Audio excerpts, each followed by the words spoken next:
Bismillahirrahmanirrahim. Amalan pasca salat, zikir. Sub pembahasan doa dalam Al-Quran. Doa dalam Al-Quran. Ini hari apa? Sabtu. Oh, boleh puasa di hari Sabtu? Oh, Masya Allah. Baik. Walaupun di Jumat, Sabtu, Ahad dianjurkan berbuka, kecuali ada runtutan dari puasa-puasa yang lain seperti Syawal atau yang lain. Nggak, saya cuma pengen tanya saja, hari ini saya insya Allah tidak puasa, jadi kalau mau minum pun nggak ada masalah gitu. Baik.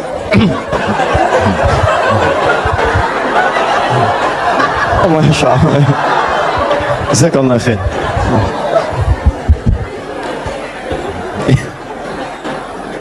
Sudah, kita mulai ya. Baik. Quran surah keempat ayat 103. Allahu Akbar. Ini dasarnya. Fa idza qadaytumus shalah. Quran surah 4 An-Nisa ayat 103. Paling kanan agak sedikit ke tengah. Fa idza qadaytumus shalah fadhkurullah. Ya, maka jika Anda telah tuntas mengerjakan salat, telah selesai salatnya, fadhkurullah, segeralah berzikir kepada Allah Subhanahu wa taala. Di sunnah amalan pasca salat, zikir. Ya, mengerjakan semua aktivitas yang mengingatkan kita dengan Allah Subhanahu wa taala. Zikir. Ragamnya sudah kita bahas, ya. Dari mulai istighfar, bacaan kalimat tauhid, Allahumma antas salam, bacaan ayat-ayat Al-Quran, sampai dengan doa Nabi yang singkat terakhir kita bahas, sampai kita dalami detailnya, dari mulai ilmu yang bermanfaat, rizki yang terbaik, dan amalan yang diterima. Kita sudah sampai situ kan? Baik. Sekarang kita lanjutkan, supaya tidak banyak mengulang, kita lanjutkan pada hal yang paling pokok, ketika Nabi bermohon kepada Allah menunjukkan satu contoh. Ingat, contoh. Di Nabi itu sifatnya ada langsung membimbing doa, ada diberikan doa contoh, yang dengan doa itu maksudnya tidak harus sama seperti itu. Kalau kebutuhannya beda, boleh minta yang lain. Tapi akan lebih bagus baca dulu standar doanya, baru tambahkan minta kepada lain-lainnya. Misal, kalau Anda punya kebutuhan pasca salat, ingin berdoa, boleh. Apa dalilnya? Di Ibnu Majah itu, nomor hadis 925. Nabi berikan doa standar. Allahumma inni as'aluka ilman nafi'a, wa rizqan thayyiba, wa amalan mutaqabbal.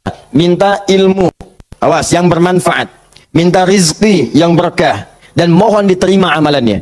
Ilmu bermanfaat, rizki berkah, diterima amalan.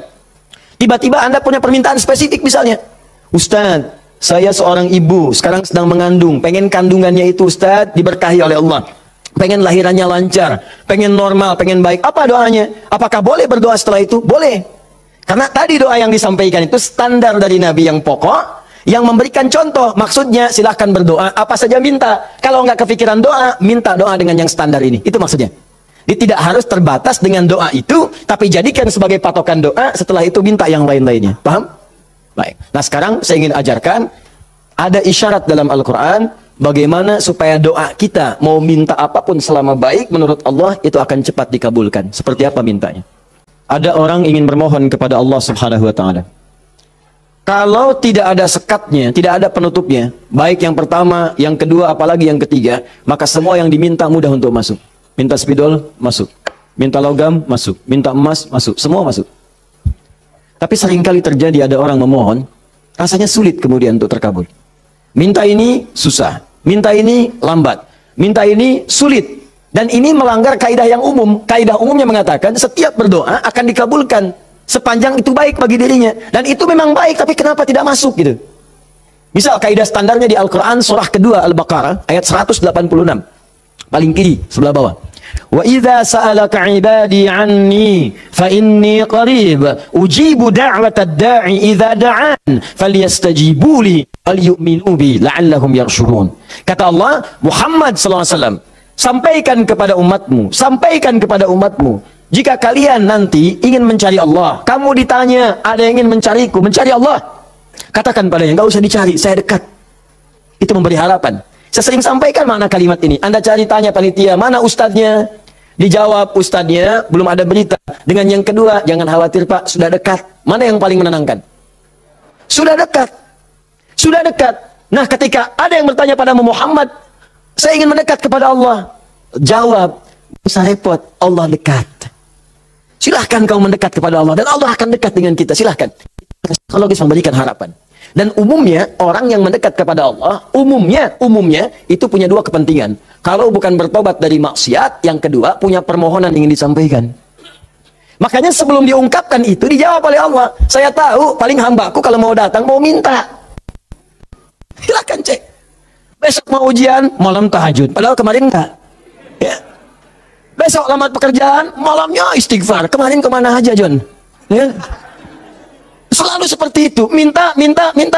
Kata Allah, lihat kalimatnya, ujibu da'watad da'i idza da'an. Kapanpun hambaku minta, aku akan kabulkan. Jadi rumus doa itu kalau diminta, dikabulkan. Jadi nggak ada doa yang tidak dijawab sepanjang yang diminta itu baik. Sepanjang yang diminta itu maslahat. 3 sifat jawabannya. Diberikan seketika, jadi begitu dia meminta, seketika dikabulkan. Kalau dia membutuhkannya. Allahumma ya Rabb, Allahumma ya Rabb, Allahumma ya Rabb. Saya ingin berdakwah ya Allah dengan teknologi. Saya ingin niatkan ya Allah masuk ke ITB supaya dengan ilmu itu saya bisa mengembangkan teknologi untuk mendekatkan orang kepadamu. Minta dia malamnya, luluskan saya ya Allah. Besoknya keluar, lulus. Kalau benar maslahatnya. Ada yang kedua. Ditunda itu sampai dia sanggup untuk menerimanya sebagai amanah kehidupannya. Tidak seketika dijawab, tapi nanti ketika dia sanggup baru diberikan. Karena kalau Allah berikan dalam hal tidak sanggup, tidak adil Allah. Karena Allah tidak memberikan ujian pada yang tidak sanggup. La yukallifullahu nafsan illa. Jadi sekali lagi sering saya katakan, kalau Anda sedang diuji, jangan mengeluh. Karena Anda pun dipercaya oleh Allah. Allah yakin dengan Anda, kenapa Anda ragu? Jadi kalau Anda sekarang punya musibah, punya ujian, entah di rumah tangga ujiannya berat, entah di kantor misalnya ujiannya berat, entah dalam kehidupan, semuanya, semua orang tidak ada yang tidak punya ujian, semua diuji. Wala nabluwannakum bisyai, kata Allah, Quran surah kedua ayat 155. Semua yang hidup punya ujian. Dan sifat ujian itu tidak akan diberikan pada yang tidak sanggup. La yukallifullahu nafsan illa wus'aha. Kalau kamu nggak sanggup, saya nggak akan berikan, kata Allah. Jadi kalau ibu sedang punya ujian di rumah tangga, jangan mengeluh, Bu, seberat apapun, karena ibu itu sanggup. Allah percaya pada ibu, kenapa ibu nggak yakin? Antum punya ujian di kantor, berat rasanya Ustadz, betul memang berat, tapi Anda yang sanggup. Kalau ujian itu diberikan pada Adi Hidayat nggak sanggup. Anda hebat, kata Allah, kenapa Anda mengeluh? Ya Allah, kenapa saya? Ya Allah, ya emang kamu yang sanggup. Why me? Why not? Ya. Jadi semuanya itu ada ukurannya, nggak usah khawatir itu dengan itu semua. Ada takarannya. Ya, dan Allah itu punya sifat keadilan yang sangat luar biasa. Rizki adil, semua diberikan. Kadang-kadang itu nalar belum sanggup menalarnya. Yakin dulu iman, begitu iman hikmah datang. Kan dulu pernah saya sampaikan untuk analogi sederhana tentang cicak dan nyamuk. Masih ingat? Coba cicak, bagaimana beraktivitasnya? Merayap di mana? Dinding. Makanannya apa? Yang paling utama nyamuk. Nyamuk apa aktivitasnya? Terbang. Nyamuknya punya sayap, cicaknya tidak. Kan pernah saya sampaikan, kalau nyamuknya punya akal dan jenius, cicak jadi mainan. Cicak di dinding, dia dekat lampu. Cicak, ayo sini kalau berani. Alhamdulillah, hewan tidak diberi akal. Tapi bukan itu yang mau saya sampaikan. Keadilan Allah menjadikan cicak tetap mendapatkan makanan. Orang tua kita nggak punya banyak dalil. Cuman fitrahnya memberikan kepada kita gambaran-gambaran kehidupan. Dikatakan oleh mereka cicak diam-diam. Bayangkan, yang Allah tuntut cak merayap. Rayap aja. Mau diam-diam, mau biasa. Dicontohkan diam-diam aja merayap. Diam-diam merayap. Teruskan, datang seekor nyamuk. Ketika cicak merayap, datang seekor nyamuk. Bukan cicak yang mendatangi nyamuk, nyamuk yang mendatangi cicak. Siapa yang memberikan dorongan nyamuk datang ke cicak? Allah. Jadi kalau dia mengerjakan ikhtiar dari Allah, maka datanglah hasilnya. Cicak, kamu merayap aja. Begitu merayap, datang seekor nyamuk. Selanjutnya, silahkan. Ya. Tangkap, selesai. Itu poin yang pertama. Jadi saya ingin berikan gambaran dalam kehidupan ada unsur keadilan yang diberikan oleh Allah Subhanahu wa taala. Jadi yang pertama tadi langsung diberikan, yang kedua ditunda dia saat sanggup menerimanya. Kalau nggak sanggup, nggak akan dikasih. Anda punya anak 5 tahun, ya, pengen minta hadiah pada Anda. Bobo, motor. Pengen minta motor. Anak 5 tahun pengen minta motor beneran, dibelikan nggak? Ya, Anda memang mampu. Tapi pada saat itu nanti nak ya, Bapak belikan motor yang hebat. Sekarang motor yang ini dulu, motor-motoran. Setelah itu dia siap 2 tahun, 3 tahun, 4 tahun, 10 tahun ke depan diberikanlah motor itu. Apa karena Anda tak mampu membeli? Tidak, karena dia belum siap. Anda minta sekarang, tiba-tiba 10 tahun kemudian Anda dapatkan. Cuman saat dapat Anda nggak sadar kalau itu tuh hasil doa Anda yang dulu. Itu. Kadang-kadang demikian. Anda pengen jadi dokter, ujungnya kan dokter, masuknya pengen ke UI. Tiba-tiba keterimanya di Undip misalnya. Tapi kan jadi dokter juga. Anda pengen proyek yang besar, dikerjakan sekarang, nggak dapat, doa belum terkabulkan. Tiba-tiba 10 tahun kemudian, dapat proyek yang besar, yang nilainya ternyata diakumulasikan 10 tahun ke belakang. Itu doa Anda. Kalau pengen bukti lebih dalam, betapa banyak orang tua yang berdoa sejak anaknya masih dalam kandungan. Pengen ini, pengen itu, dikabulkan setelah anaknya 20 tahun dia keluar dari kandungannya. Itu kan hasilnya.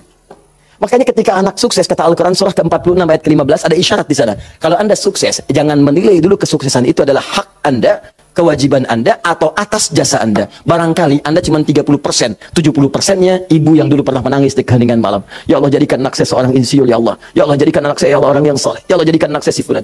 Bapak Anda yang dulu cuma makan singkong, datangnya ke sawah, kemudian kerjakan segala rupa, ya Allah, jadikan anak saya lebih hebat dibandingkan saya. Puluhan tahun yang lalu mereka bermohon kepada Allah, doanya terkabul ke puluhan tahun kemudian. Makanya ketika Anda berhasil, kata Al-Quran, jangan dulu merasa bangga, karena boleh jadi jasa terbesarnya jasa orang tua dulu. Makanya Ismail, perhatikan baik-baik. Ismail yang mendapatkan air zam-zamnya. Lihat. Bergerak kakinya, gerak, keluar. Tapi Anda jangan lupa, ketika Ismail kehausan, ibunya mencari air. Disimpan Ismail, dia bergerak tangan kakinya. Karena kalau anak itu sudah mulai haus baik, pasti tangan kaki itu bergerak. Tapi air nggak keluar. Kapan air keluar? Setelah Sayyidah Hajar bolak-balik. Sofa marwah bermohon kepada Allah. Positif, berdoa, minta.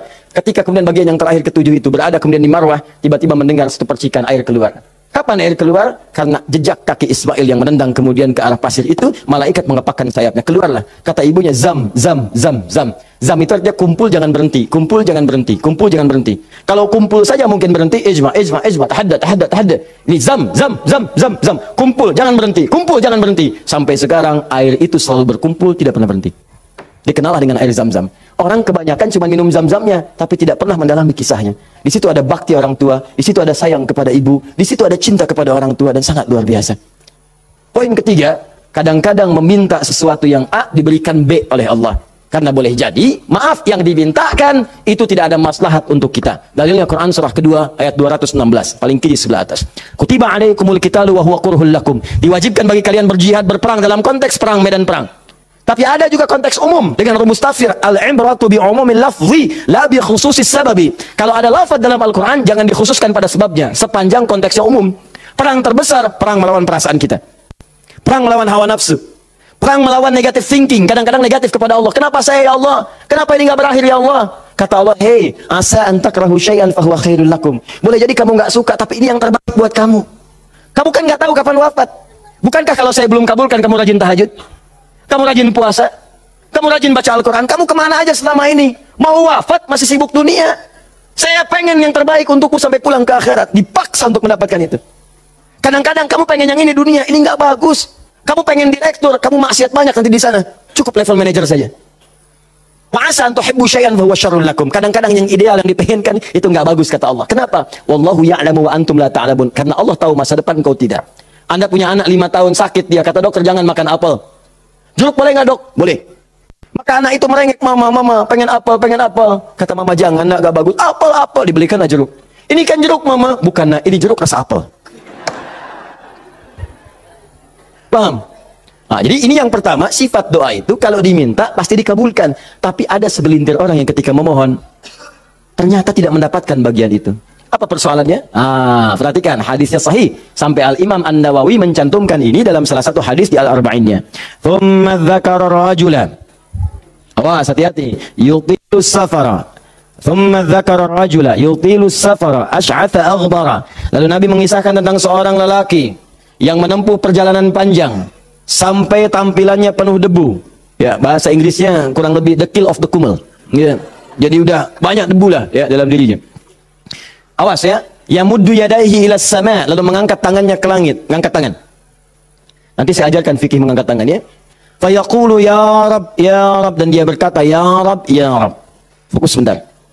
Orang ini kisahnya itu punya permohonan yang sangat berat ingin disampaikan. Penting permohonannya, sangat pengen dijawab. Lalu dia melihat cara doa cepat dikabulkan, di antaranya ada 3. Ada 3. 1, doa dalam perjalanan. Perjalanannya perjalanan pada ketaatan, bukan maksiat. Awas, hati-hati, bukan perjalanan maksiat dan bukan jalan-jalan biasa. Awas, hati-hati. Kau mau kemana? Mau ke Hawaii? Titip doa ya. Doa orang safar kan dijawab.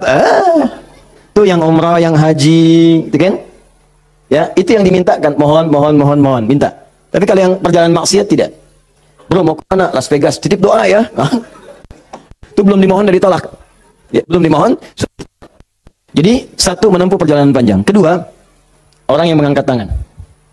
Jadi usahakan nanti saat berdoa itu biarkan mengangkat tangan. Nanti ada fikihnya. Ada yang cuma satu jari misalnya, ya, saat khutbah Jumat khatib ada. Ya, ada yang kemudian mengangkat tangannya, ada yang rendah, ada yang tinggi, ada yang posisi begini ada saat istifqa. Yang standar itu angkat kedua tangannya, ya, sejajar dengan dadanya di sini, sejajar. Sini ya. Dan nggak usah malu. Allah itu kan tidak akan malu untuk memberi. Justru Allah itu dalam hadis sahih, Allah akan merasa malu. Di sini bahasa kiasan, majas maksudnya. Membiarkan seseorang yang mengangkat tangannya kemudian dalam keadaan hampa, artinya tidak menjawab doanya. Dia ada seorang bertanya kepada Rasulullah, ya Rasulullah, bagaimana seorang berdoa mengangkat tangannya? Kemudian Nabi mengatakan, bagaimana menurutmu kalau ada seseorang meminta kepadamu menengadahkan tangannya begini? Ustaz, tolong Ustaz, tolong Ustaz. Di depannya langsung begini. Dua-duanya begini. Kata orang ini, saya malu kalau nggak ngasih. Saya malu kalau nggak ngasih. Maka kata Nabi, Allah lebih merasa malu. Karena Allah itu sifatnya lebih dalam dibandingkan dengan hamba. Rahmannya, Rahimnya, pemberinya, Wahabnya. Kata Nabi, Allah lebih merasa malu ketika membiarkan seorang mengangkat tangan memohon dan meninggalkan dalam keadaan hampa. Ya, jadi Anda mengangkat, itu biasanya sejajar dengan dada di sini yang standar. Kalau saya biasanya mendekatkan seperti ini dan menggabungkan di antara jemari di garis-garis yang ada ini. Kan garis kita itu kan ada garis kan, kanan kiri. Ya, biasanya kalau saya mendekatkan begitu kemudian menyatukan dan meluruskan lalu bermohon kepada Allah. Ya, nanti ada lagi fikih yang lain menghadap kiblat dalam keadaan berwudu ada, tapi poinnya mengangkat tangan. Ya, standarnya mengangkat sejajar dada. Boleh seperti ini renggang boleh. Mau dirapatkan seperti tadi boleh. Ya, saya memilih untuk yang merapatkan. Ya, silahkan bebas. Yang penting di sini ada dalil mengangkat tangan boleh saat berdoa. Baik, 2, 3, memohon didahului dengan al-asmaul husna. Memohon didahului dengan al-asmaul husna. Masih ingat yang pertama tadi apa? Safar, perjalanan jauh. Kedua, mengangkat tangan. Ketiga, dibuka atau didahului dengan al-asmaul husna. Ya, awas fokus. Dalilnya apa? Langsung dari Al-Quran dan sunnahnya. Di Al-Quran misalnya Quran surah ke-17. Sudah? Dari ayat 110-nya. Ketika Allah sampaikan, Qul id'ullaha aw id'ur rahman ayyamma tad'u falahul asmaul husna. Ada? Paling kanan, agak sedikit ke tengah. Qul id'ullaha. Hei, kalau kamu punya kebutuhan panggil Allah. Panggil Allah. Bukan panggil dukun, bukan panggil paranormal, bukan panggil yang macam-macam. Panggil Allah, minta, karena Allah sudah janji. Allah sudah berjanji dalam kandungan kita di Quran surah ke-7 ayat 172. Wa idza akhadha rabbuka min bani adama min zuhurihim dzurriyyatahum wa ashhadahum ala anfusihim. Awas, alastu bi rabbikum? Qalu bala syahidna. Ketika Allah mengambil perjanjian pada setiap anak cucu Adam. Awas, hati-hati, sejak dalam masa kandungan. Di tafsir di Al-Arba'in, di hadis Nabi riwayat Abu Abdurrahman Abdullah bin Mas'ud radhiyallahu ta'ala anhu. Awas, nomor 4 posisi di Al-Arba'in, paling kiri sebelah atas. Disampaikan, inna ahadakum yujma'u fi batni ummi, kata Nabi, 40 yawman nutfah, thumma yakunu 'alaqah, thumma yakunu mithla dhalika mudghah, thumma yursalu ilaihi al-malak. Awas, fayanfukhu fihi ar-ruh wa yaktubu bi arba'in wa yu'maru bi katbi 40. Ya, bi katbi rizqihi wa ajalihi as'idun huwa am syaqiyyun. Awas, hati-hati, dalam usia 4 bulan ditiupkan nafasnya. Awas, masuk ruhnya, ditiupkan ruh, bernafas dia, ditetapkanlah 4 hal, terjadilah perjanjian pada saat itu. Perjanjian pertama, alastu bi rabbikum, apakah engkau berikrar mau menjadikan aku sebagai Rabb? Siap. Apa? Kenapa menyebut Rabb? Padahal Allah bisa mengatakan begini, alastu ilahakum, alastu rahmanakum, tapi Allah mengatakan alastu bi rabbikum, bukankah aku Rabbmu? Rabb tidak disebutkan kecuali mengandung sifat rububiyah. Rububiyah itu perawatan, pengawasan, perhatian. Sifatnya yang paling pendek disebut dengan murabbi. Karena itu guru orang tua disebut murabbi. Karena orang tua memperhatikan, orang tua merawat. Kalau tanpa batas, perawatannya cepat, perhatiannya dalam, hilangkan kalimat mimnya, muncullah kalimat Rabbnya. Maka Allah disebut dengan Rabbun. Kalau kita meminta, Allah lebih cepat pemberiannya dibandingkan dengan hamba. Dan tidak ada batas. Rabbun, Rabbun, Rabbun. Makanya setiap kita minta, disebutkanlah kalimat Rabb itu. Silakan cek, setiap permintaan ada kalimat Rabbnya. Rabbana atina fid dunya hasanah, wa fil akhirati hasanah, wa qina adzabannar. Rabbana zalamna anfusana, rabbighfirli wa liwalidayya, la yukallifullahu nafsan illa laha ma wa 'alaiha mak. Rabbana la tu'akhidna in nasina aw akhtana. Jadi kenapa disebutkan kata Rabb itu memberikan isyarat, seakan-akan mengatakan begini, maukah engkau berikrar menjadikan aku, bersaksi aku sebagai Tuhan, nanti yang saat engkau hidup aku akan perhatikan kau, aku akan berikan kebutuhanmu, aku akan sembuhkan kalau sakit, aku akan penuhi apa yang kau minta, akulah Rabb, dengan sifat rububiyahnya. Makanya setiap Anda minta, Rabb. Jelas? Saya kembalikan. Ketika Anda memohon kepada Allah, dahulukan dengan al-asmaul husna. Qul ud'ullah, panggil Allah, minta. Kalau ada masalah minta, ya Allah, maaf ya, bukan bikin status.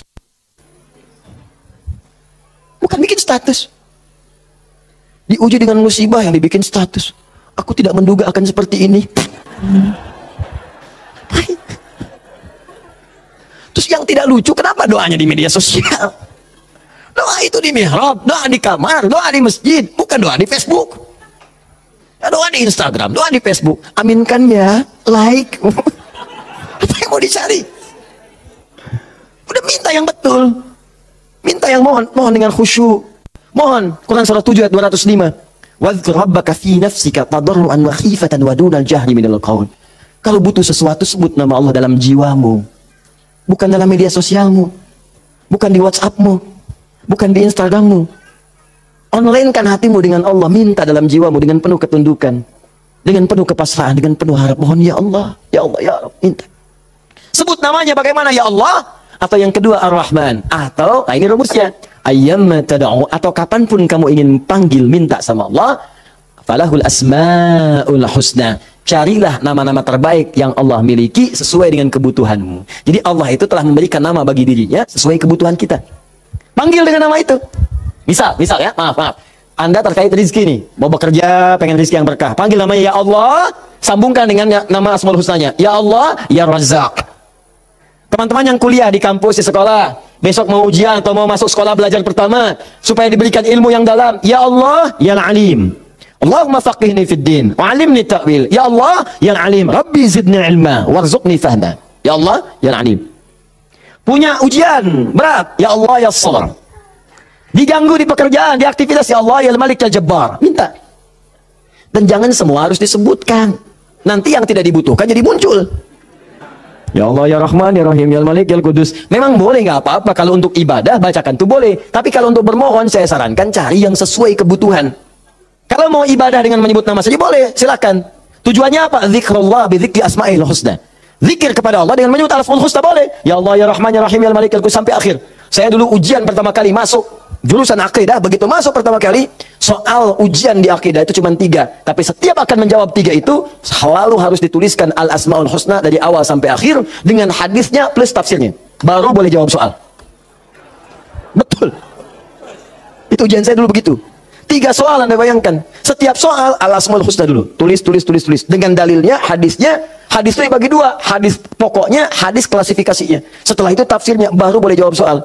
Pertanyaannya mungkin gampang. Misalnya, berapakah rukun iman itu? Cuma sebelum dijawab, tulis dulu tadi itu. Ini spidol. Ini jari telunjuk saya. Habis ujian itu mirip nih, begini. Betul. Cuman saya nggak foto aja dulu itu. Ya. Saya pikir kenapa Ustadz saya begini ya. Akhir-akhir baru sadar saya.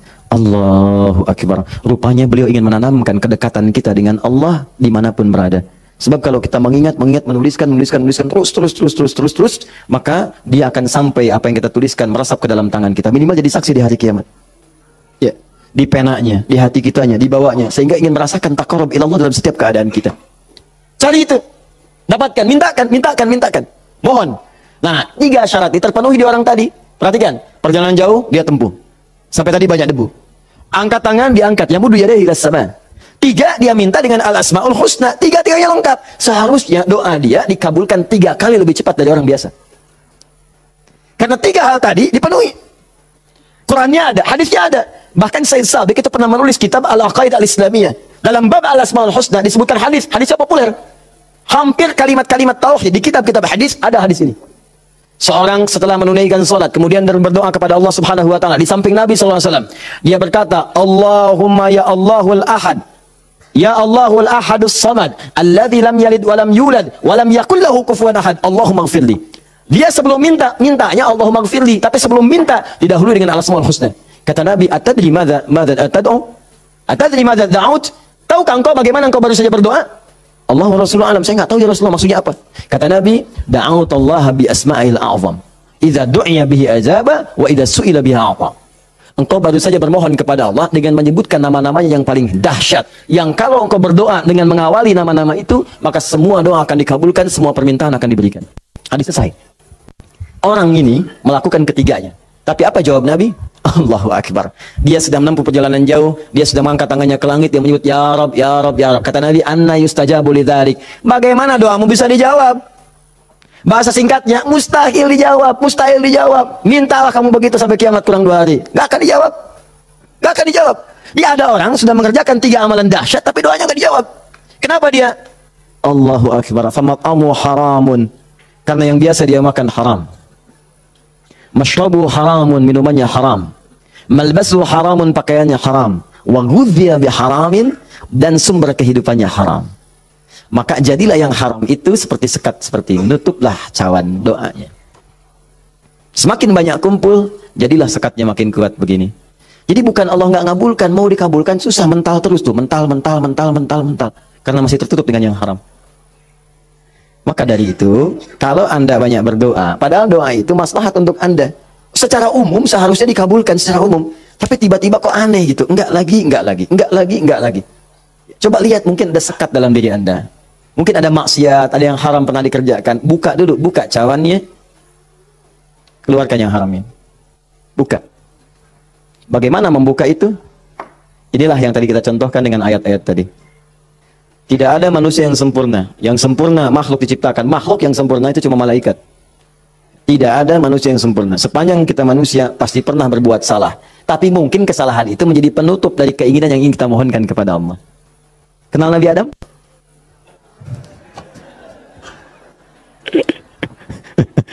Alhamdulillah.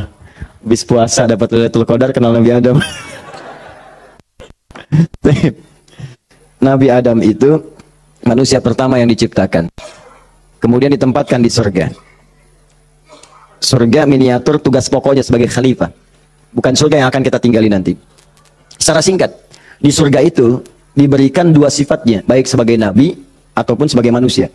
Untuk pelajaran bagi kita anak cucunya. Disebut Bani Adam, semua anak manusia yang lahir sampai dengan nanti kiamat menjelang, itu semua anak cucu Adam.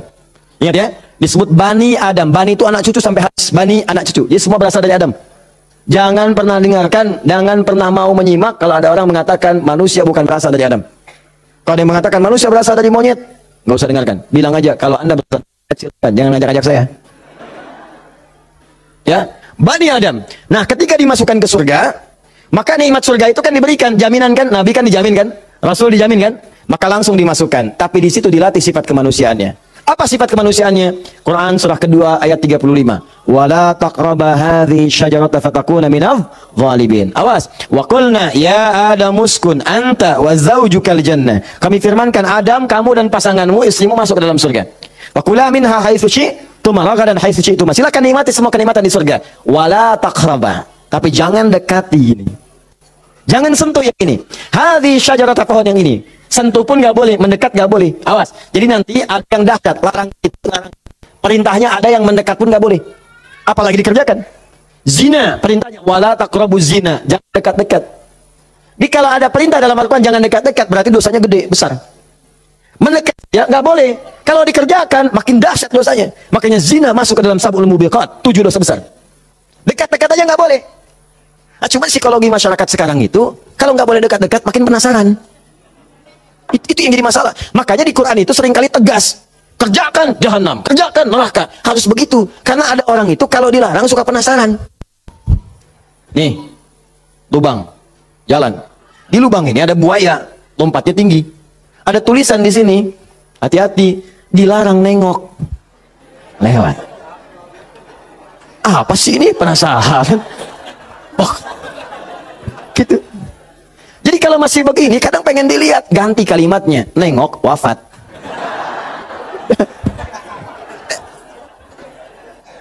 Selesai. Udah.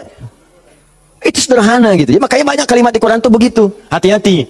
Ya, orang yang merencanakan pembunuhan berencana, Quran surah 4 misalnya kan, An-Nisa. Ya, misal, dia ayat ke 92-nya. Wa may yaqtul mu'minan muta'ammidan fajazaohu jahannam. Orang yang sengaja merencanakan pembunuhan, satu orang beriman saja, maka dia sudah pesan kapling neraka jahanam. Khalidan fiha, kekal di dalamnya. Wa ghadiballahu alaihi, Allah murka kepadanya. Wa la'anahu dila'nat wa 'adalahu 'adzaban 'azima, dan dijanjikan siksa yang dahsyat. Siapa yang pengen pesan kapling di neraka jahanam? Maka muncul yang seperti itu, datang. Saya kembalikan ke sini, maka caranya adalah buka dulu ini nih. Buka dulu sekatnya. Tidak ada yang sempurna. Makanya Nabi Adam ketika kemudian ditempatkan di surga, surga ujian ya, bukan surga yang akan kita tempati. Dari mana dalilnya Ustaz? Karena di surga nanti kita itu sudah nggak ada ibadah lagi. Nggak ada ibadah. Nggak ada yang salat lagi, nggak ada yang puasa lagi. Cukup di dunia aja. Di akhirat tinggal mendapatkan hasilnya. Kita panen nanti. Ya. Ya jangan terlampau soleh, cita-cita di surga supaya bisa sholat tahajud. Oh, betul. Terlampau soleh. Udah tahajud di dunia aja, nyampe sana tinggal nikmati. Tinggal dinikmati. Kebiasaan dunia masuk semua. Ya Allah, maka nikmat pengen anggur, gak usah jauh-jauh, tinggal ngambil. Masya Allah. Ustaz merokok boleh nggak? Silakan, ambil apinya di neraka.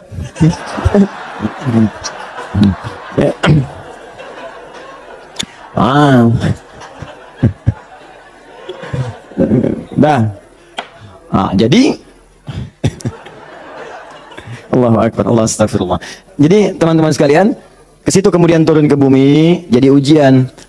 Digodalah oleh setan, fawaswasalahum syaitan, digoda oleh setan. Singkatnya ketika digoda itu, kemudian godaan itulah yang menjauhkan Nabi Adam dan pasangannya dengan Allah Subhanahu wa taala. Turunlah terpeleset turun ke bumi.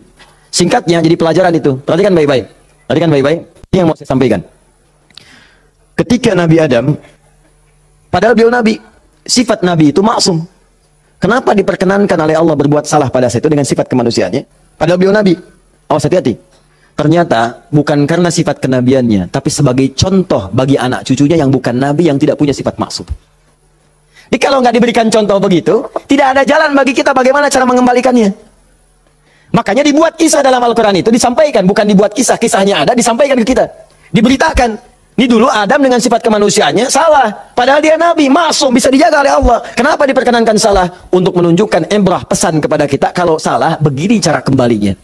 Maka ketika berbuat keliru itulah diturunkan kalimat pertobat pertamanya untuk mengangkat sekat ini. Jadi kalau nggak pernah diangkat, ini hubungan dengan Allah itu tersekat. Diangkat sekat ini, apa yang diturunkan pertama kali? Kalimat untuk mengembalikan kepada yang jernih. Asal jernih begini, ditutup begini, dikembalikan lagi.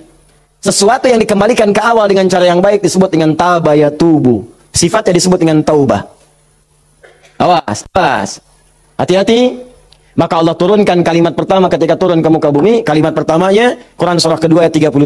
Fatalaqa Adamu min rabbih kalimatin fataba alaihi. Maka Allah turunkan kalimat taubat. Taubat itu maksudnya kembali kepada jalan yang baik. Tadi tersekat, buang sekatnya, balikin lagi ke awal. Ya, fataba alaihi, maka diterimalah jalan kembalinya itu. Kalau sudah balik lagi silahkan, pengen apa aja diberikan. Minta. Maka apa kalimat taubat yang pertama kali itu? Disebutkan di Quran surah ke-7 tadi ayat 23. Rabbana zalamna anfusana wa illam taghfir lana wa tarhamna lanakunanna minal khasirin. Itulah kalimat pertama untuk membuka sekat-sekat yang haram dan maksiat saat kita merasa ingin kembali ke jalan yang benar. Maka ulama sebagian menyimpulkan kisah ini menunjukkan pesan bahwa tidak ada manusia yang sempurna. Kadang-kadang yang berbuat maksiat. Kalau pernah salah, memang kita nggak sempurna, tapi sifat kemanusiaan kita menunjukkan kita mesti tobat. Sebab ada makhluk sempurna yang nggak kenal salah, malaikat. Makhluk salah nggak kenal benar, jadi nggak kenal tobat, namanya setan. Ada makhluk tengah-tengah, kadang benar, kadang salah. Ketika salah dia kembali kepada yang benar, namanya manusia. Jadi bedanya manusia dengan malaikat, malaikat nggak pernah salah, manusia salah. Bedanya manusia dengan setan, setan salah nggak mau tobat, manusia salah pasti tobat. Jadi kalau ada manusia salah nggak mau tobat, patut ditanya, ini manusia atau sifatnya? Jadi kita mesti tanyakan, lihat di cermin. Kalau Anda pernah punya salah, pasang cermin yang besar, tanya, kamu ini manusia apa setan? Manusia. Setan. Manusia. Setan. Saya manusia. Saya mesti tobat. Kamu kalau nggak tobat sekarang, wafat kamu. Tuliskan. Nggak tobat, wafat. Tuliskan. Sujud Anda.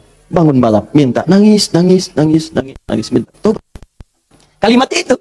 Makanya setelah kalimat itu dibacakan, baca, muncullah kemudian ayat 26, 27-nya itu. Ya bani Adama, la yaftinannakumus syaitanu kama akhraja abawaikum minal jannah. Hei anak cucu Adam, anak cucuku, disebut anak cucu. Jadi kisah tadi itu buat kita yang bukan nabi, bukan rasul. Jangan sampai kamu digagalkan oleh setan, digoda setan. Dulu bapak ibumu, kakek nenekmu dipelesetkan begitu. Kamu jangan sampai terjadi seperti itu lagi. Kalau kejadian, begini cara pulangnya. Makanya kalau ingin berdoa, pertama kali sebelum meminta lulus ujian kah, lancar rezeki kah, damai di rumah tangga, buka dulu sekatnya. Supaya apa yang kita minta mudah masuk semuanya. Jelas? Buka. Kalimat pertama standarnya, Rabbana zalamna anfusana wa illam taghfir wa tarhamna lanakunanna minal. Nah, ini yang paling standar, dosa standar. Ya, dosa standar itu jangan dipahami harus dilakukan, tidak. Ya, kalau dikerjakan, begini awal membuka sekatnya. Paham? Saya cepat. 2, agak naik level dosanya. Ini satu contoh dosa ini agak besar yang ini. Bahkan dosanya bisa lebih dahsyat kalau direncanakan, diniatkan. Bisa. Maaf ya, maaf. Saya pun mengagendakan nanti di tahun ini mudah-mudahan bisa Allah berikan kesempatannya. Saya pengen juga bisa safari ke pesantren-pesantren, ya, lembaga permasyarakatan, ya, Sukamiskin misalnya, kemana lagi, bisa lihat. Saya pengen sampaikan kepada mereka bahwa Anda nggak ada yang sempurna. Tidak ada yang sempurna. Semua orang pernah berbuat salah. Cuman kita bisa berubah. Dan banyak di masa lalu orang yang banyak salah. Ada pemabuk, pezina, pembunuh, dan mereka memilih tobat. Dan ternyata dijamin surga oleh Allah Subhanahu Wa Taala lewat lisan Nabi. Kenapa kita nggak bisa? Ini dosa yang pernah dilakukan dalam kasus pembunuhan. Kalau yang ini tidak sengaja, sifatnya tidak sengaja. Ini contoh, diperkenankan oleh Allah sebagai contoh. Kalau orang berbuat seperti itu, bagaimana cara baliknya? Kenal Nabi Musa? Kenal. Luar biasa, Nabi Adam kenal, Nabi Musa kenal. Jangan-jangan Firaun juga kenal. Ya Allah. Saya tuh kalau Firaun suka ingat suka bumi itu, hubud dunia. Suka bumi, hubud dunia. Suka hubun, bumi dunia. Saya tanya di panggung, ada yang kenal Firaun? Kenal. Masya Allah. Di sini masih agak mendingan lah Nabi Adam, Nabi Musa. Sana Firaun. Nabi Musa paham semua kisahnya. Secara singkat kemudian sedang beliau berpetualang. Secara singkat ya. Jalan menemukan 2 orang berselisih. Berselisih sampai mau berantem. Dipisah sama Nabi Musa. Dipisah. Udah dipisah sama beliau, pisah. Jangan begini, ini gak bagus. Dipisahin singkatnya. Saat dipisahin itu, ini belum ada pengangkatan sebagai nabi, ya. Saat dipisahkan itu, tiba kemudian ternyata salah satu yang berselisih itu adalah dari kelompoknya, kampungnya lah, golongannya, sama-sama tanah kusir misalnya gitu kan. Malah ngadu, Musa kamu gimana? Kamu kan teman saya, sekampung kita nih, ini merendahkan kita nih. Ayo keroyak bareng-bareng. Ini provokasi kata Musa, diluruskan oleh Musa, diluruskan. Begitu diluruskan, masih ngotot, diberi pelajaran, tampar oleh Musa.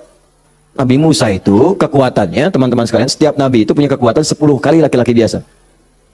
Dan Nabi Musa terkenal sebagai nabi juga yang paling kuat. Tampar, wafat. Nabi Musa. Alhamdulillah nabi kita Nabi Muhammad. Ya, Nabi Musa juga baik, semua nabi baik, semua nabi baik. Ingat, jangan dipotong kalimat saya, nabi kita semuanya baik. Semua baik, semua baik, semua baik. Semuanya baik, semuanya baik.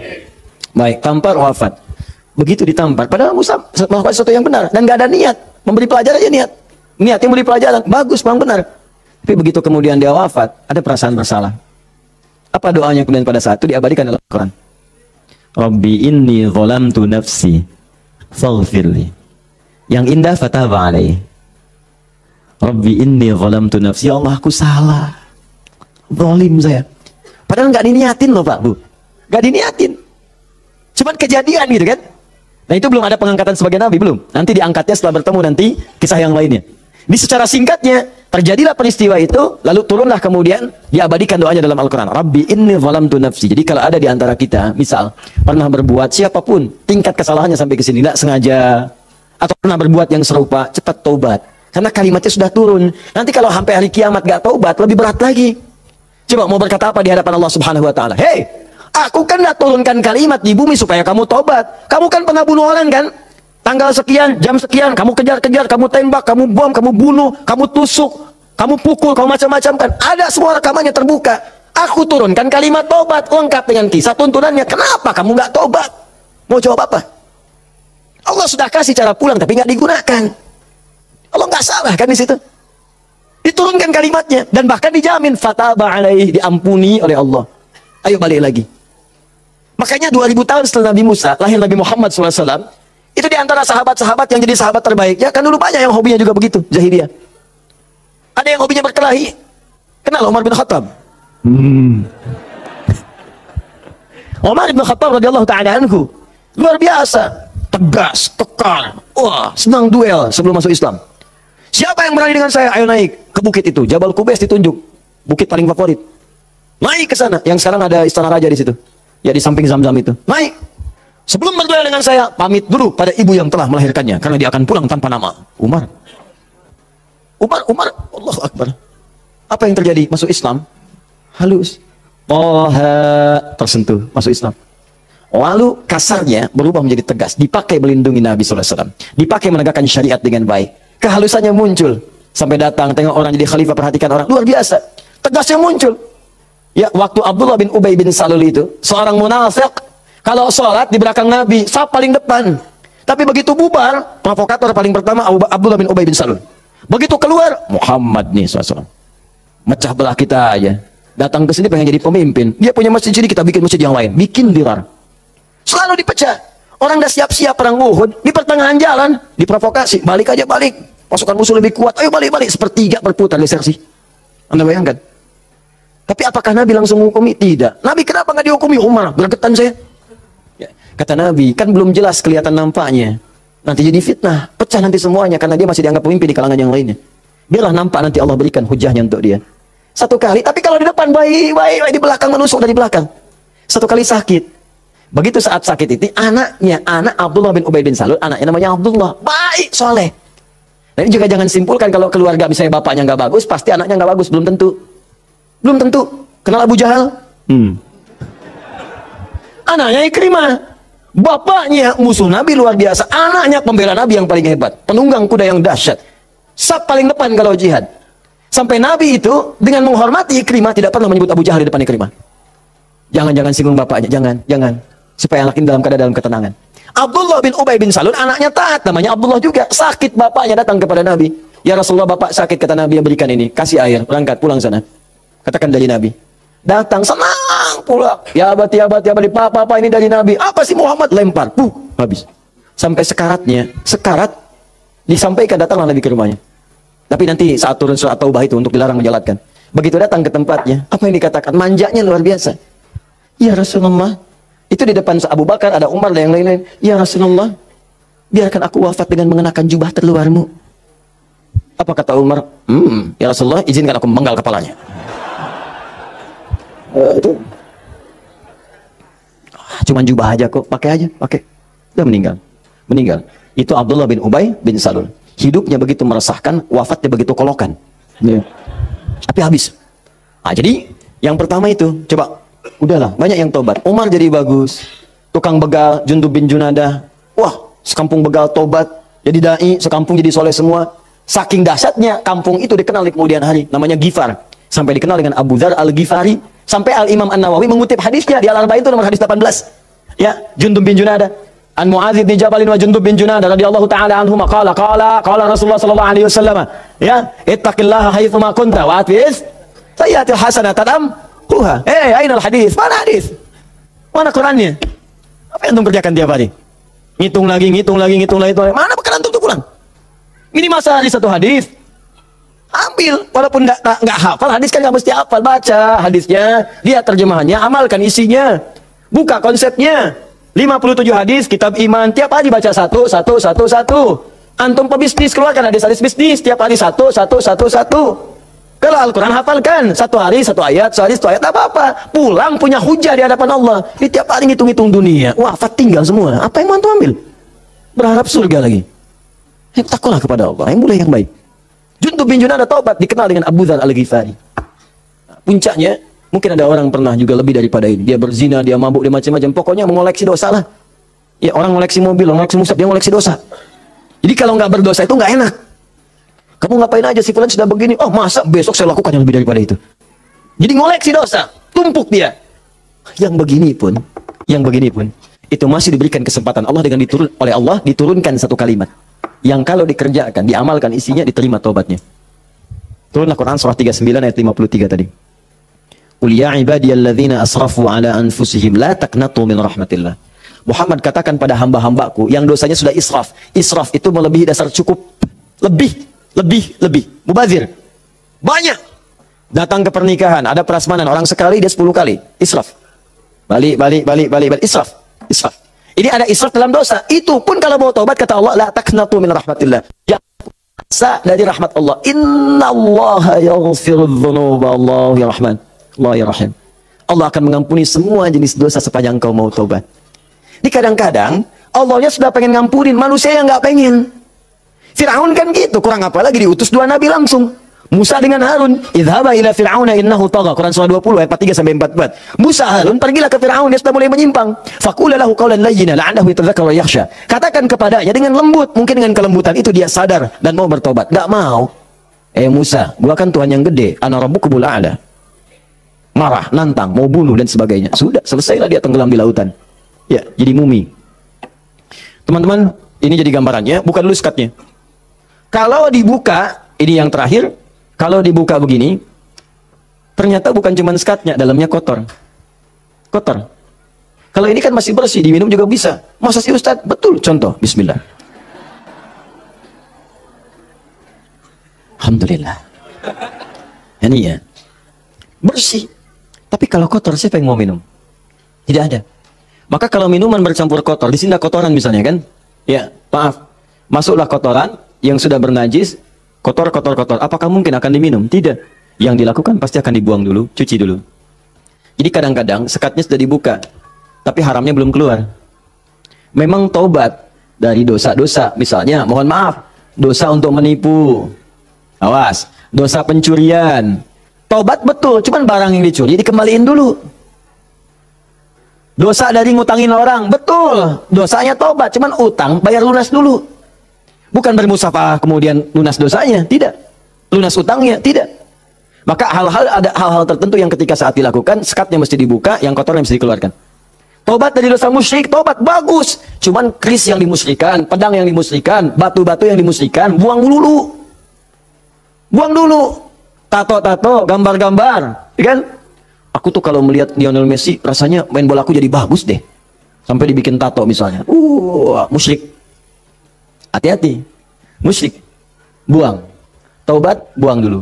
Begitu sudah dibuang, nanti Anda akan lihat, kerjakan amal soleh. Jadi jika yang salah itu hilang, yang soleh muncul.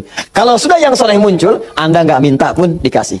Nggak percaya, silahkan buktikan. Bedakan rasanya, rasakan bedanya, dan pasti akan terasa bedanya. Akan lain. Demi Allah saya katakan akan lain. Paham ini? Nah, ini sebelum meminta, saya harap, coba Anda kerjakan dulu ini. Setelah itu silahkan minta, mohon. Usahakan kalau minta, pertama punya wudhu ya. Ini dianjurkan, disunahkan dalam setiap keadaan. Jadi usahakan wudhu itu selalu ada. Kalau batal, nggak sempat ada air, tayamum.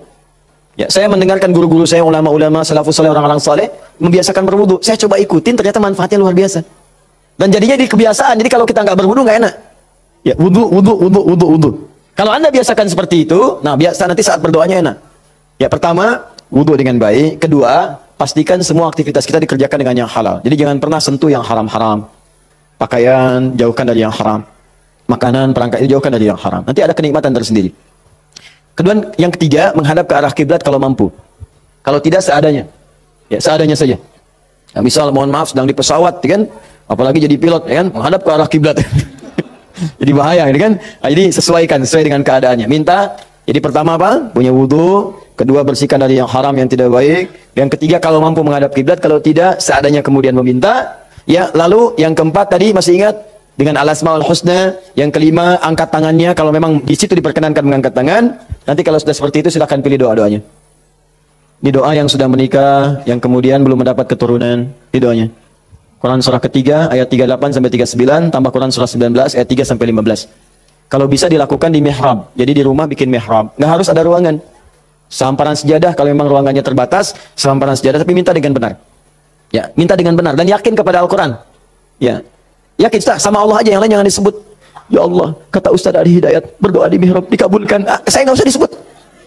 Mintanya kepada Allah, minta dengan keyakinan janji di ayat-ayat itu. Saya pernah ajarkan ini pada beberapa kawan dan alhamdulillah selama ini 100% Allah berikan. Ada yang 8 tahun diberi keturunan, dari sekian tahun dia. Tapi yang paling indah ketika disampaikan, udah 8 tahun Ustaz, saya udah sekian tahun Ustaz. Sampaikan, nih saya tuh bukan karena saya bilang, tapi saya belajar dari Quran katanya seperti ini. Coba deh, yakin sama Allah, minta. Nggak lama tuh, sekian, tiba-tiba, Masya Allah pada nangis aja. Dipotoin mihrabnya, potoin sejadahnya, potoin macam-macamnya. Cobalah, Wallahu a'lam, mungkin Anda termasuk bagian itu. Kalau memang bagian dari ujian yang Allah titipkan. Ini doa kalau sakit, pegang yang sakitnya. Kalau yang ringan-ringan, capek, pegel, macam-macam, kan? Dan seterusnya Quran surah 26 ayat 80. Doanya Nabi Ibrahim, wa idza maridtu fahuwa yashfin. Kalau aku sakit, pasti Allah sembuhkan. Pasti Allah sembuhkan. Pasti Allah sembuhkan. Ya, saya berani menyampaikan ini karena nasihat guru-guru dari para ulama-ulama, orang-orang saleh sebelumnya dan saya coba amalkan ternyata luar biasa. Ya, apa Anda nggak kira ceramah dalam sehari 4, 5 kali, 6 kali? Kadang ceramah suaranya luar biasa, halus, kadang-kadang teriak-teriak yang nggak jelas tuh kan? Kadang-kadang serak, saya pernah 1 kali. Ini yang paling dahsyat tuh di Kalimantan, suara habis hilang. Seperti itulah. Pokoknya nggak ada suara, hilang. Hilang. Hilangnya itu sore, jam 5:30, 6, ngisi pada maghrib. Anda bayangkan? Kebayang? Baik. Jadi ngisi pada maghrib hilang jam 5:30, 6. Apa yang saya lakukan? Saya ingat ayat ini. Saya pegang aja. Pegang, wa idza maridtu fahuwa yashfin, wa idza maridtu fahuwa yashfin. Ya Allah, kalau saya sakit pasti Engkau sembuhkan. Engkau yang titipkan tugas ini, Engkau yang berikan perangkatnya, Engkau yang amanahkan, Engkau pasti akan berikan kemudahan. Fa idza maridtu fahuwa yashfin. Minta air hangat ya, minta minum, terus minta lagi. Apa yang terjadi? Allahu Akbar. Begitu masuk kepada maghrib, keluarlah suara itu. Pertama mirip-mirip Allah yarham almarhum Ustaz Arifin Ilham. Ya, agak serak-serak. Ba'da Isya keluar semua. Keluar. Habis ceramah hilang lagi. Itu betulan. Habis ceramah hilang lagi. Istirahat malam. Besoknya ada lagi. Saya bersyukur sekali kepada Allah sampai saya bingung bagaimana cara bersyukur yang terbaiknya. Ternyata Allah terima kasih menjaga tadi malam saya supaya nggak banyak ditanya orang. Suara habis, istirahat kita, besoknya ada lagi. Itu hal yang paling luar biasa berkesan. Biasanya kalau orang sudah dalam kondisi yang sangat darurat, tiba-tiba Allah tolong, kan ada keindahan tersendiri kan. Indah, itu luar biasa. Makanya kadang-kadang kalau belum dijawab, jangan dulu marah. Mungkin Allah memberikan anugerah terindah yang belum pernah engkau miliki. Paham ya? Maka berdoalah dalam jiwamu, sentuhlah ia tepat di hatimu, maka ia akan jadi milikmu untuk selamanya.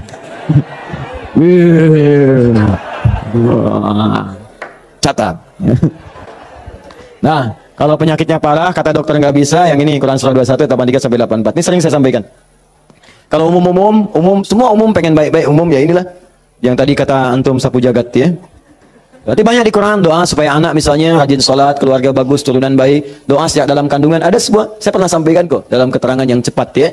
Disilahkan, ada banyak indeks sekarang, ada banyak buku-buku, tinggal dikeluarkan. Kalau saya boleh pesan, sebetulnya kalau mau komplit, beli aja buku hadis. Ya, nggak mahal kok.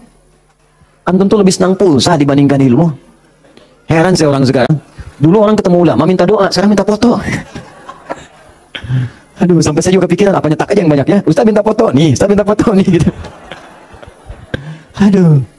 Allahu Akbar, astagfirullah. Nah, ini teman-teman sekalian, itu barangkali yang sekiranya bisa disampaikan. Jadi dengan itu saya ingin tunjuk bahwa insya Allah selama kita hidup, Allah pasti akan mudahkan, kecuali yang kita persulit. Jadi kalau sudah diberikan kemudahan, jangan dipersulit. Paham ya? Baik, saya coba jawab dulu satu di antara ini. Nanti saya sudah punya channel khusus untuk menjawab pertanyaan. Sudah kami siapkan. Jadi mohon izin, saya ingin umumkan nih, karena ada tanya-tanya juga. Kita sekarang ingin mencoba memberikan yang terbaik untuk berdakwah untuk masyarakat. Jadi untuk channel kita ada 2 channel sekarang. Ya, pertama Akhir TV. Akhir sekarang sedang dalam masa perbaikan penyempurnaan untuk tampilan TV yang seutuhnya. Ya, jadi untuk sekarang belum tayang dulu. Jadi nanti kita perbaiki dulu, karena kita pengen nih benar TV seutuhnya. Jadi 24 jam nanti ada tayangan TV. Kita sudah siapkan konten-konten sekarang ini. Jadi nanti ada anak-anak penghafal Quran. Kalau orang bedah rumah yang macam-macam, nah ini bedah rumah para penghafal Quran misalnya. Nah, ada bagaimana cara yang si fulan bisa hafal, padahal dia terbatas otaknya misalnya ya, kata medis. Ada yang ini kita siapkan. Ada talk show, ada yang keluar yang macam-macam. Jadi nanti begitu dia tampil lagi, kita pancingkan juga secara meluas. Nanti akan jadi TV yang nyata, betul, 24 jam nanti ada agenda yang tayang. Nah, untuk yang sifatnya terbatas, nanti ada Adi Hidayat Official yang di YouTube. Ya, Adi Hidayat Official itu nanti, itu biasa kalau kultum yang ringan-ringan atau menjawab pertanyaan. Ya, pertanyaan-pertanyaan nanti kita jawab satu-satu lewat situ. Jadi kadang-kadang, mohon maaf, ada beberapa pertanyaan tapi sulit disampaikan. Saya memahami itu, saya sangat memahami. Ya, dan mohon izin, saya berusaha semaksimal mungkin memberikan waktu yang terbaik. Saya pulang dakwah masih jam 11:30 malam, saya lihat ada surat masuk. Begitu ada surat, Masya Allah panjang. Saya bilang staf saya, minta telepon orang ini. Telepon, kita bicara. Sampaikan. Ada yang bisa dijawab via WA, kita jawab. Dan seterusnya. Tapi memang agak banyak, jadi tidak semuanya kita bisa kemudian jawab secara langsung. Nah, untuk tanya jawab ini, nanti ada 3. 1, kita jawab di lokasi kalau memungkinkan. 2, di official. Yang 3, setiap bulan kita akan sediakan insya Allah waktu 2 kali dalam sebulan. Ya, di Kamis pekan ke-3 dan Kamis pekan ke-4. Kalau tidak ada halangan, saya sediakan khusus dari mulai pagi jam 10 sampai dengan ke asar. Tapi tempatnya mungkin di Bekasi, akan disediakan ruang untuk silaturahim atau konsultasi. Jadi kalau Anda mau datang, ya datangnya di waktu itu, jangan datang di waktu yang lain. Mungkin akan sulit kemudian untuk bertemu dengan saya. Jadi saya sediakan di waktu itu, kadang ada yang datang, kemudian juga di waktu-waktu yang saya tidak ada. Itu yang kadang-kadang saya sedih. Di situ kadang saya merasa sedih. Ya, datang tapi tidak ada gitu sayanya. Jadi saya coba perbaiki yang sepanjang saya bisa lah, saya maksimalkan. Ya, jadi itu poinnya. Jelas ya? Kalau saya sudah jelas, mudah-mudahan bisa dipahami. Dan ini saya jawab dulu deh satu supaya bisa tuntas. Assalamualaikum warahmatullahi wabarakatuh, Ustaz. Assalamualaikum warahmatullahi wabarakatuh. Saya seorang supir dari sebuah bank konvensional. Mau nanya apakah gaji saya termasuk dalam riba? Nah, apabila saya zakatkan sudah bersih ke gaji saya? Ya, saya salat nafilah dikerjakan berapa rakaat dan waktu dikerjakan kapan? Manfaat dari salat tersebut apa? Maaf ya, satu kertas ini saja cukup untuk saya jawab untuk hari ini. 5 pertanyaan dari sini saja. Yang lain nanti saya inikan di official. Baik, ini kalau Anda ragu dengan sesuatu, maka cari yang meyakinkan. Sudah, itu jelas hukumnya. Awas, hati, innal halala bayyinun, innal harama bayyinun, wa bainahuma umurun mushtabihatun. Ya, yang halal itu jelas, yang haram itu jelas. Di antara keduanya ada yang syubhat. Rumus syubhat itu tanya dulu kejelasannya. Kalau memang tetap gak jelas, maka tinggalkan, itu lebih bagus. Paham ya? Saya kerja ustaz di bank konvensional, bagaimana hukumnya? Kalau ada riba aja haram hukumnya. Kalau kemudian tidak mendapati yang lain dan darurat hidup ada di situ, maka sifat daruratnya muncul. Tapi darurat sifatnya sementara, bukan sementerus. Jadi sambil di situ antum mencari pekerjaan lain. Ya ada di bank syariah misalnya, ada yang lain misalnya, silakan masuk ke situ. Yang ininya kemudian antum kurangi itu persatu sampai dapat yang baru itu, tinggalkanlah yang meragukan di situ. Paham ya? Ya itu hukumnya jelas sekali. Kemudian salat nafilah. Nafilah itu betul, salat nafilah hukumnya sunnah. Ya banyak jenisnya, kapan waktunya, bagaimana ragamnya. Contoh, ada yang siang sampai ke malam, namanya rawatib. Hadisnya At-Tirmidzi nomor hadis 586. Ya ada berapa bilangannya? Yang pokok ada 12. Misal, apa bunyinya? Bunyinya kurang lebih qalat qala Rasulullah sallallahu alaihi wasallam. Ya perhatikan baik-baik teman-teman sekalian. Man shalla 12 raka'atan, siapa yang salat 12 rakaat fi yaumin wa lailatin, dari siang sampai malam. Arba'an qabla dhuhri, 4 rakaat sebelum zuhur. Raka'ataini ba'daha, 2 rakaat setelahnya. Raka'ataini ba'dal maghrib, 2 rakaat setelah maghrib. Raka'ataini ba'dal isya, 2 rakaat setelah isya. Raka'ataini qabla subhi, 2 rakaat sebelum subuh. Rumusnya 4 sebelum zuhur, 2 setelah zuhur 6, 2 setelah maghrib 8, 2 setelah isya 10, 2 sebelum subuh, jadi 12 rumusnya. 12. Kalau tak mampu 12-nya, misalnya zuhur boleh. Hadisnya dari Ibnu Umar mengerjakan 10 rakaat karena tak mampu 12-nya, maka dihitung pahalanya sama karena keadaan yang sangat darurat itu. Tambah lagi misalnya ada sunnahnya mutlak, bukan masuk rawatib, tapi dia masuk ada yang sebelum salat fardu. Misal salat sunnah misalnya qobliyah asar, sebelum asar, sifatnya bukan rawatib mutlak, tapi dikerjakan sebelum asar, jadi qobliyah 4 rakaat di Abu Daud dari Ibnu Umar radhiyallahu taala anhuma. Apa bunyinya? Rahimallahu ra'an shalla qabla al-'asri arba'an. Allah merahmati seseorang yang salat sebelum asar 4 rakaat. Hadisnya sahih. Ada lagi sebelum maghrib, cuman ini tidak terlampau ditekankan kecuali dalam kondisi yang memang dibutuhkan. Apa bunyinya? Bima ma'na qala Rasulullah sallallahu alaihi wasallam wa sadaqa rasuluhu kama qala. Perhatikan kalimatnya, shallu rak'ataini qabla al-maghrib wa la tattakhidhuha sunnatan. Silakan salat 2 rakaat sebelum maghrib tapi jangan dibiasakan. Wa la tattakhidhuha sunnatan, kata para ulama hadis. Di antara maknanya sebetulnya tidak terlampau ditekankan salat ini, cuman kalau sedang ada kebutuhannya silakan lakukan. Apa contohnya? Misal contohnya dalam keadaan sedang di Masjid Al-Haram, ya. Masjid Al-Haram itu fadilahnya banyak. Kemudian orang juga banyak yang tawaf. Sudah adzan, Allahu Akbar, adzan. Tawaf masih tawaf berlangsung. Antum zikir sudah, baca Quran sudah, masih ada waktu. Belum qomat. Daripada antum mengerjakan yang tidak betul, yang tidak ada manfaatnya, lebih baik sholat 2 rakaat. Itu yang dimaksudkan. Daripada mengerjakan yang tidak tepat, pas lagi depan Ka'bah, bisa kesempatan sholat. Selfie. Ceklik, sedang di depan Ka'bah, menunggu waktu maghrib. Habis pahala. Itu maksudnya. Tapi kalau di tempat-tempat tertentu yang tidak ada hajatnya seperti itu, lebih baik langsung ke iqamat. Karena maghrib ke isya itu padat waktunya. Khawatir bacaannya pun kemudian mepet-mepet, ada orang kemudian sedang singgah, kan waktu-waktu padat tuh, ada yang sedang singgah, ada yang transit, ada yang macam-macam. Makanya jangan terlalu panjang bacaannya. Jangan terlalu panjang. Kalau sudah masuk ke isya, silahkan. Subuh silahkan, tambah panjang boleh. Mu'adz bin Jabal ngimamin kemudian isya, bacanya Al-Baqarah. Ini kisah nyata. Di belakang makmum, Allahu Akbar, datang salat pertama semangat penuh semua. Begitu nengok kosong. Kosong, mulai capek, lemah orang, diadukanlah. Oh Mu'adz nih, kata Mu'adz, munafik semua, munafik. Marah mereka disebut munafik. Kan Mu'adz benar, orang yang malas-malas salat isya munafik. Tapi orang-orang juga benar, kami bukan munafik nih, ente yang kepanjangan. Diadukan pada Nabi. Ditanya, Nabi klarifikasi, panggil dua-duanya. Masya Allah, hadis yang paling indah. Ditanya, kenapa begini Mu'adz? Tanya dulu masyarakatnya, kenapa kalian begini? Kami gak enak sebetulnya munafik sama Mu'adz. Kenapa Mu'adz? Ya memang benar Rasulullah, apakah bukan kau katakan orang malas salat isya itu munafik? Kami gak terima, karena Mu'adz salatnya kepanjangan. Al-Baqarah, kami capek, kami lelah. Masya Allah. Apa kata Mu'adz? Mu'adz, kenapa kamu begitu? Kata Mu'adz, ya Rasulullah, saya kan ngikutin Anda. Rasul kan saya sholat di belakang Rasul, bacanya Al-Baqarah saya ikutin. Mu'adz, kamu benar, cuman kan saya imam, makmumnya kamu. Tapi kan kalau kamu, imamnya kamu, makmumnya mereka. Itu kalimat dikutip kemudian oleh sahabat Ali bin Abi Thalib. Ketika menjadi khalifah disoal oleh masyarakat di demo. Ali begini, kenapa kalian? Ali di mana sih? Zaman Abu Bakar nggak ada seperti ini. Zaman Umar nggak ada seperti ini. Zaman Utsman nggak ada seperti ini. Zaman kamu kenapa begini? Kata Ali, zaman Abu Bakar, Umar, Utsman, rakyatnya saya. Zaman saya, pemimpinnya saya, rakyatnya kamu. Paham ya? Nah, jadi teman-teman sekalian, kita kembalikan lagi kepada yang tadi. Jadi silahkan untuk salat sunnahnya tadi, ya qabliyah silahkan. Seperlunya sesuai dengan tempatnya. Tambah lagi misalnya dengan salat duha, ada syuruk. Syuruk ada, ya waktunya kalau sekarang mungkin 1 jam lah amannya, ya setelah sholat subuh. Kalau diprediksi sekarang sudah ada digital. Duha, syuruk itu awal duha, pertengahan duha, akhir duha. Duha dibagi 3. Ya pertengahan duha sekitar masuk pada jam 8, jam 9. Akhir duha sekitar jam 10, setengah 11. Ya rakaatnya berapa? Dari 2, 4 sampai 8. Boleh. Lebih dari itu silahkan. Kalau awal duha syuruk 2 rakaat saja, jangan terlampau soleh. Ya itu pun sudah melahirkan luar biasa pahalanya, semisal haji dan umrah. channel ネル登録お願いね。